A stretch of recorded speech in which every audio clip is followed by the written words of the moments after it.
Hello everyone, welcome back to my YouTube channel. तो ये video होने वाली है आपकी pre independence educational commission and committees की 7th वीडियो। और अगर आपने प्रीवियस वीडियोस को नहीं देखा है तो आपने क्या करना है कि आपने मेरे चैनल पर जाना है और वहाँ पर आपको एक प्लेलिस्ट दिखेगी कमीशन एंड कमेटीज़ के नाम से, और वहाँ पर आपको सारी वीडियोस को लाइन वाइज देखना है क्योंकि ये वीडियोस आपके अपकमिंग एचपी और एसपीयू बीएड एंट्रेंस के लिए बहुत ज़्यादा इंपॉर्टेंट होने वाली है।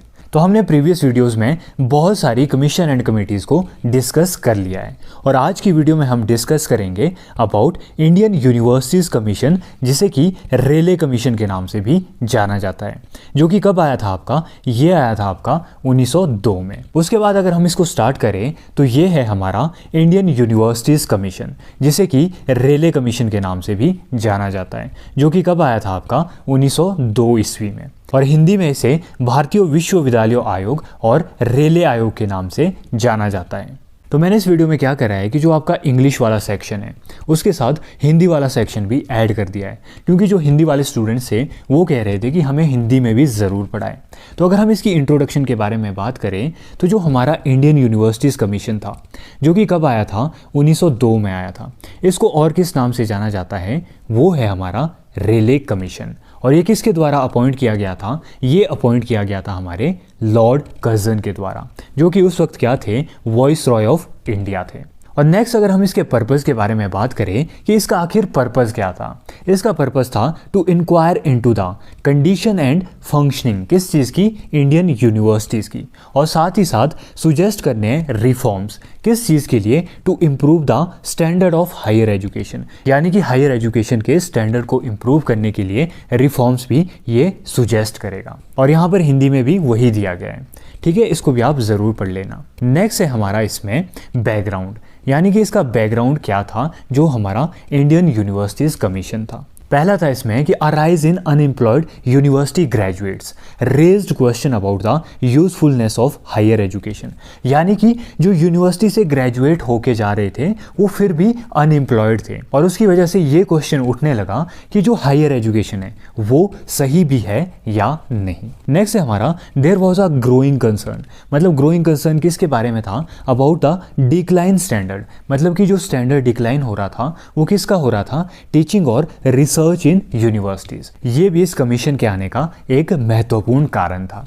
नेक्स्ट है हमारा कि जो लॉर्ड कर्जन थे वो क्या विश्वास रखते थे, वो विश्वास रखते थे कि जो इंडियन यूनिवर्सिटीज़ हैं वो क्या बनती जा रही है, वो एग्जामिनेशन फैक्ट्रीज बनती जा रही है, ना कि सेंटर्स ऑफ लर्निंग। यानी कि उनका ये मानना था कि जो यूनिवर्सिटीज़ है उसमें ज़्यादा फोकस लर्निंग पर ना होकर ओनली एग्जाम्स पर किया जा रहा है, ठीक है। उसके बाद मैंने यहाँ पर इसका हिंदी वर्जन भी आपके लिए प्रोवाइड करके रखा है, इसे भी आप ज़रूर पढ़ लीजिएगा। उसके बाद अगर चेयरमैन ऑफ द कमीशन के बारे में बात करें तो जो कमीशन था it was chaired by sir Thomas Raleigh, hence the name Raleigh commission, यानी कि जो उसका रेले कमीशन नाम था वो इसलिए पड़ा क्योंकि जो उसके चेयरमैन थे वो थे हमारे सर थॉमस रेले, यानी कि आयोग के अध्यक्ष जो थे वो थे हमारे थॉमस रेले, इसलिए इसे रेले आयोग भी कहा जाता है। उसके बाद अगर हम इसकी नेक्स्ट रिकमेंडेशंस के बारे में बात करें, यानी कि मुख्य सिफारिशें, पहला है यूनिवर्सिटी गवर्नेंस, यानी कि इस कमीशन ने विश्वविद्यालय प्रशासन के बारे में क्या कहा।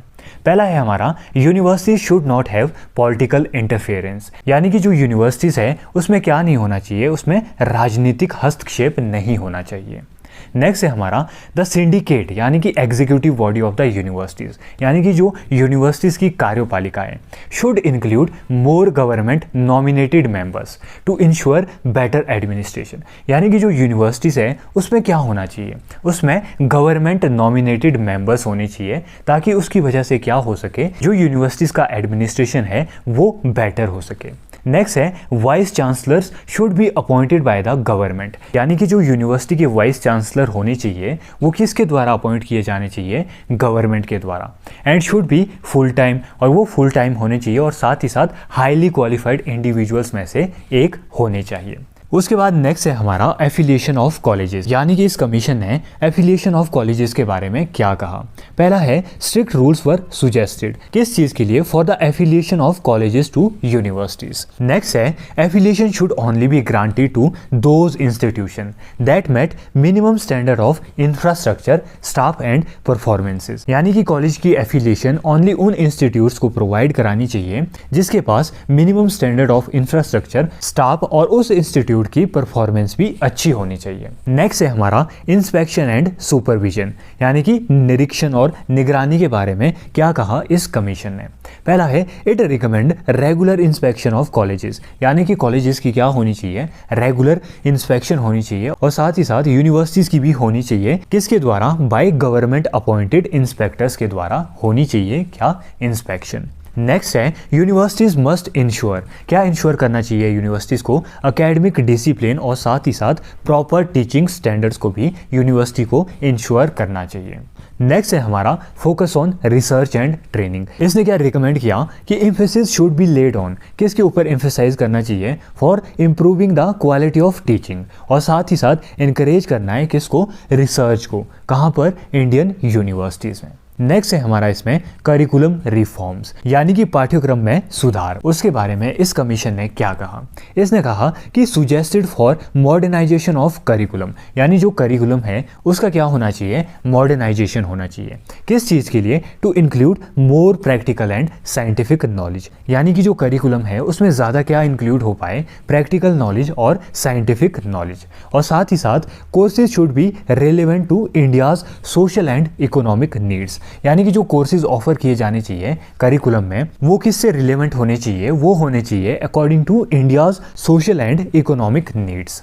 ठीक है, उसके बाद नेक्स्ट है हमारा मीडियम ऑफ इंस्ट्रक्शन, इसने मीडियम ऑफ इंस्ट्रक्शन के बारे में क्या कहा।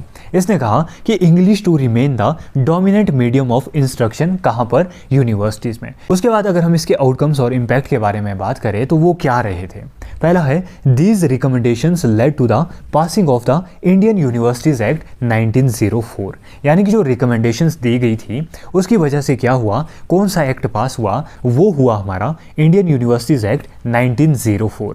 ठीक है, नेक्स्ट है हमारा the control of universities by the British government increased, यानी कि जो यूनिवर्सिटीज का कंट्रोल है वो अब ज़्यादा किसके पास चला गया, वो चला गया ब्रिटिश गवर्नमेंट के पास। नेक्स्ट है हमारा number of colleges affiliated to universities was reduced to improve quality, यानी कि जो कॉलेजेस एफिलिएटेड है यूनिवर्सिटीज के साथ उनको रिड्यूस किया गया ताकि जो एजुकेशन की क्वालिटी है वो इम्प्रूव हो सके।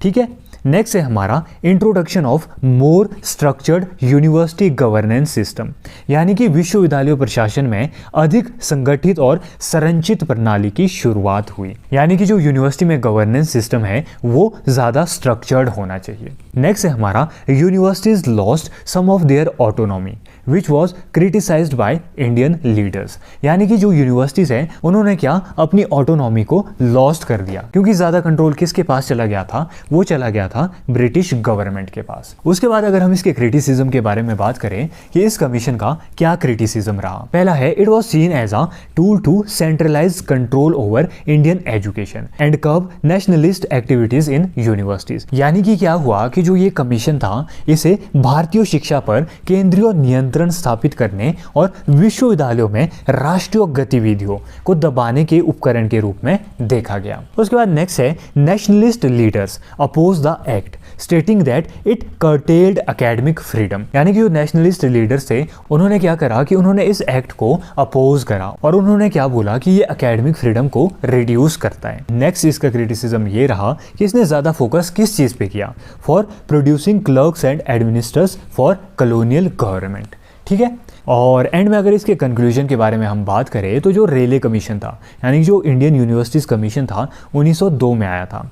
It marked a turning point in the control and structure of Indian higher education, इसने मार्क किया टर्निंग पॉइंट कहाँ पर, कंट्रोल एंड स्ट्रक्चर ऑफ किस चीज़ का, इंडियन एजुकेशन का। और नेक्स्ट अगर हम इसके एम के बारे में बात करें तो इसका एम था टू इम्प्रूव द क्वालिटी, लेकिन जो इसके आउटकम्स रहे वो क्या रहे कि जो ब्रिटिश का कंट्रोल था एजुकेशन के ऊपर वो ज़्यादा बढ़ गया और जो इंडियन यूनिवर्सिटीज़ की इंडिपेंडेंस थी वो रिड्यूस हो गई।